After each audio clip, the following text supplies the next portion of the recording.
I was never the suspicious type of husband.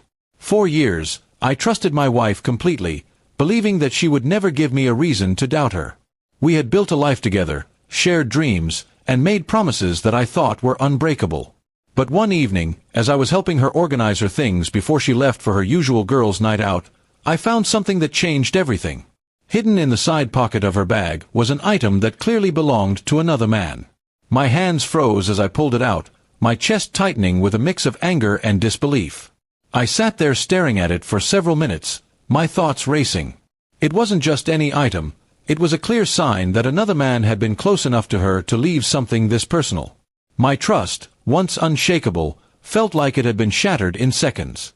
At that moment, every late night, every sudden excuse, and every unexplained smile she had brushed off started to make sense. My stomach churned with the bitter taste of betrayal. But I didn't confront her immediately. Instead, I carefully placed the item back inside her bag, pretending I hadn't noticed anything. My heart told me to explode with rage, but my mind whispered to stay calm. That night, I couldn't sleep. I kept imagining her laughing with someone else, giving her time and affection to another man.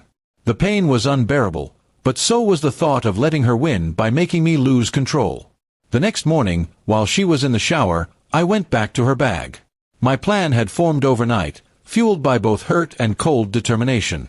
I reached into the pocket and took out the item again, my hand steady this time. Then, I replaced it with something of my own choosing, a small pepper spray. I wasn't going to let her think she could carry another man's belongings around in front of me without consequence. When she came out of the shower, she saw me sipping coffee as though nothing had happened. She grabbed her bag quickly, not even noticing the switch. I forced a smile, kissed her on the cheek, and wished her a good day.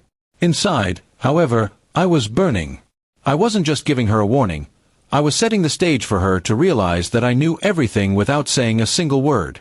That evening, she returned home looking unsettled. She didn't mention anything at first, but I could tell something had gone wrong. She kept glancing at her bag as if something about it was bothering her.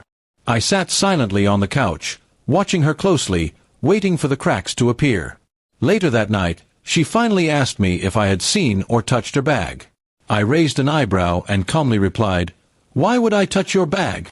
Her eyes flickered nervously, and she quickly dropped the subject. But her restlessness told me all I needed to know.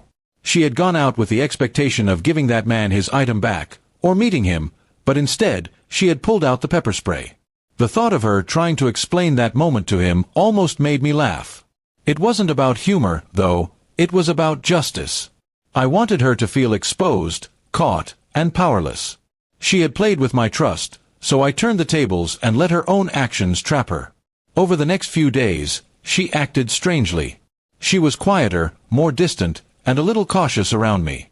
It was clear that she suspected I had done something, but she couldn't confront me without admitting the truth about why she had another man's belongings in the first place. That was the beauty of it. My silence was louder than any argument. One night, I finally broke the silence.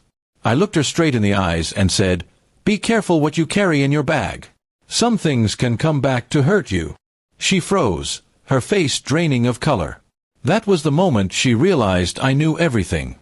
No shouting, no accusations, just a simple reminder that her lies were no longer hidden. She tried to explain, of course.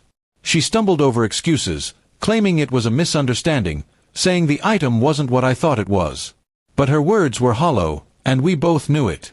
The trust we once had was gone, replaced by an invisible wall built from her betrayal.